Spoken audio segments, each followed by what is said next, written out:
Marcher avec Dieu, 11. La vision. La vision de Dieu n'est pas « mon rêve ». Ce n'est même pas un rêve qui existe pour moi. Une vision, ce n'est pas essayer d'accomplir ma propre ambition à travers Dieu. La vision, c'est lorsque le rêve de Dieu se révèle à travers nos vies. Celui qui porte le rêve de Dieu est appelé un homme de Dieu. Et lorsque nous portons ce rêve et que nous nous consacrons au royaume de Dieu, ce que nous portons en nous, c'est cela que nous appelons la vision. Le moment où la vision de Dieu devient ma vision, c'est le moment où nous naissons de nouveau pour vivre une vie nouvelle dans ce monde. Voyons maintenant 5 caractéristiques de la vision de Dieu. 1. Donnes-tu le meilleur de toi-même? Celui qui porte la vision de Dieu donne toujours le meilleur de lui-même. Notre relation avec Dieu est semblable à celle d'un roi et de son peuple, ou d'un maître et de son serviteur volontaire. Ce n'est donc pas une vie où nous vivons comme bon nous semble ou selon nos propres désirs. Parmi les nombreux hommes de Dieu que nous voyons dans la Bible, Joseph nous montre comment la vision de Dieu s'accomplit. Même si Joseph fut haï par ses frères, lorsque son père Jacob lui demanda d'aller voir ses frères, il obéit. Plus tard, lorsqu'il fut vendu comme esclave en Égypte et servi dans la maison de Potiphar, le chef des gardes, il travailla avec excellence et devint responsable de toute la maison. Même lorsqu'il fut faussement accusé par la femme de Potiphar et jeté en prison, il donna encore le meilleur de lui-même dans la situation qui lui était confiée. Puis, devenu gouverneur d'Égypte, il continua à accomplir ses responsabilités avec fidélité non seulement pour l'Égypte, mais aussi pour les peuples de nombreuses nations qui venaient à lui pour être secourus. Quiconque reçoit la vision de Dieu donne toujours le meilleur de lui-même. Car Dieu, dans sa grâce, est celui qui soutient et porte cette personne pour mener à bien la vision. Bien sûr, même dans le monde, ceux qui sont déterminés à bâtir leur propre royaume travaillent dur. Ils s'épuisent jour et nuit, se dépensent totalement pour atteindre leurs objectifs.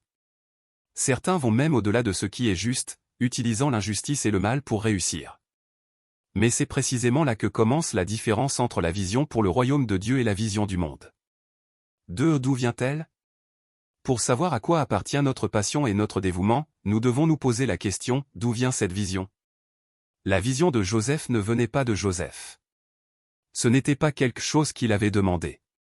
Ce n'était pas un projet qu'il avait conçu ou qu'il essayait de réaliser par lui-même. C'est Dieu qui a façonné Joseph pour qu'il devienne la personne la plus apte à accomplir sa vision. C'est Dieu qui l'a formé et préparé.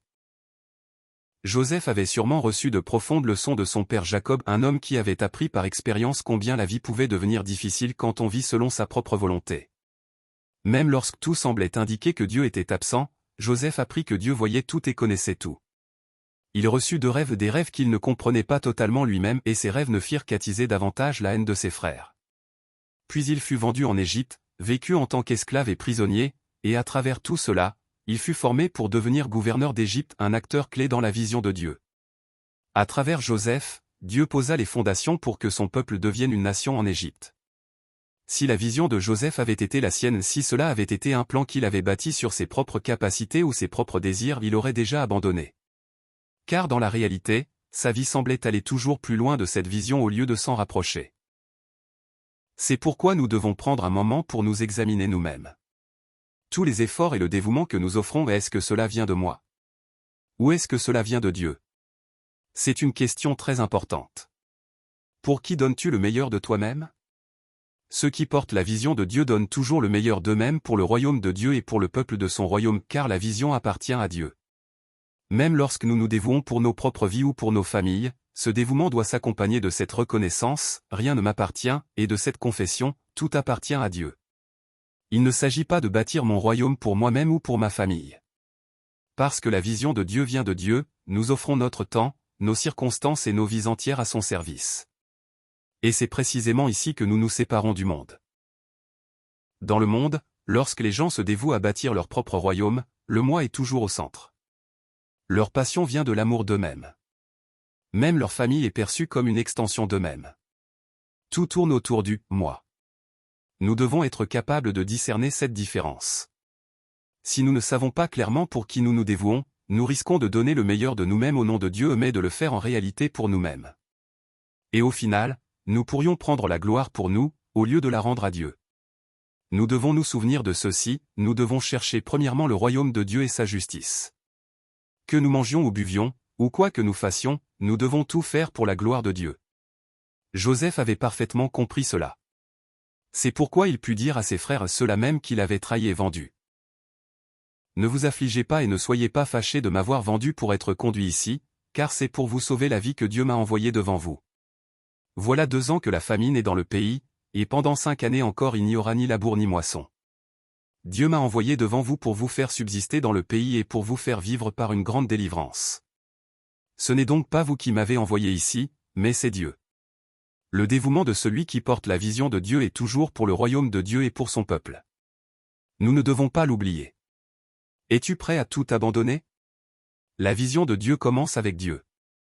Lorsque le Dieu parfait donne un ordre ou une direction, il le fait en connaissant déjà la fin. Voilà pourquoi il est tout-puissant et tout-savant. Si Dieu devait constamment changer ses plans selon les circonstances, il ne serait pas parfait. Lorsque Dieu donna une vision à Joseph, il avait déjà un plan complet.